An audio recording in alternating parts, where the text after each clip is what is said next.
நிச்சயமாக இப்பொழுது எங்களுடைய இந்த அமைப்பின் மூலமாக ஆங்காங்கே உள்ள அந்த எங்களுடைய மெம்பர்ஸ் கிட்ட நாங்கள் சொல்லியிருக்கோம். அவங்க ஒவ்வொரு மாநிலத்தில் அமைதியாக சென்று அவர்களை சந்தித்து சொல்லி வருகிறார்கள். நாங்களே இங்கே இருக்கும்பொழுது எங்களுடைய தலைவர் அவரை திமுக தலைவர் அவர்களே அவர் முதலமைச்சராக இருந்த நேரத்தில் கடந்த 19ஆம் தேதி ஏப்ரல் மாதத்தில் எல்லோரும் சென்று சந்தித்து அவரிடம் இந்த எஃப்சிஆர்ஏ திருத்த மசோதாவை எதிர்க்க வேண்டும் என்று கூறினோம். அவர்களும் எங்களுக்கு ஆதரவு தருவதாக தெரிவித்தார்கள்.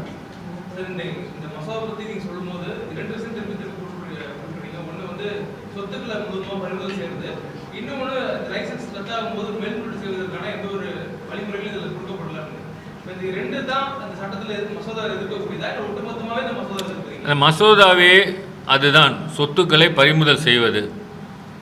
அந்த மசோதாவே தேவையில்லை.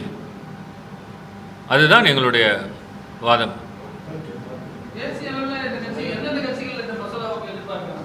தேசிய அளவில் இன்றைக்கி பார்த்தீங்கன்னா காங்கிரஸ், கேரளாவில் உள்ள அத்தனை கம்யூனிஸ்ட் கட்சிகளும் ஆங்காங்கே இப்பொழுது இதை பற்றி இது பாராளுமன்றத்தில் தாக்கல் செய்யும் பொழுதே பாராளுமன்றத்தில் முன்னாடி ப்ரொட்டஸ்டே செய்து விட்டார்கள். எம்பிகள்லாம் நீங்கள் பேப்பரில் பார்த்துருப்பீங்க.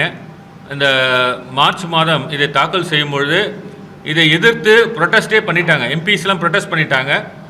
இது நிச்சயமாக இந்த வருகிற இந்த ஜூலை மாதம் இந்த பில்லை மசோதாவை மூவ் செய்கிற மாதிரி இருக்கிறது.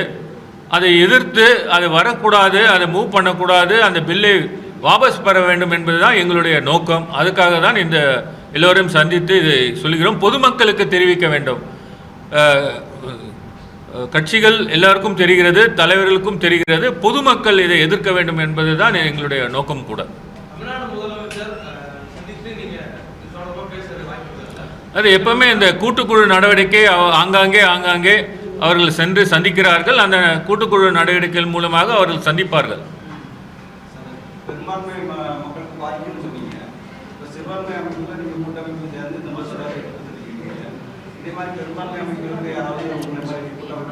இருக்காங்க, எங்களுடைய இதில் மெம்பர்ஸாகவும் இருக்காங்க.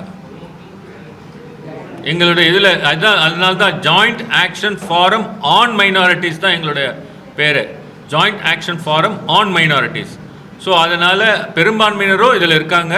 அவர்களும் இது டெல்லியில் பார்த்தீங்கன்னா சில பேரோட சொத்துக்கள் எடுக்க போகிற நிலைமைக்கு வந்திருக்கிறது. அவர்களும் பாதிக்கப்பட போகிறார்கள். வேறு ஏதாவது இருக்கா சார்? முடிச்சிடலாமா?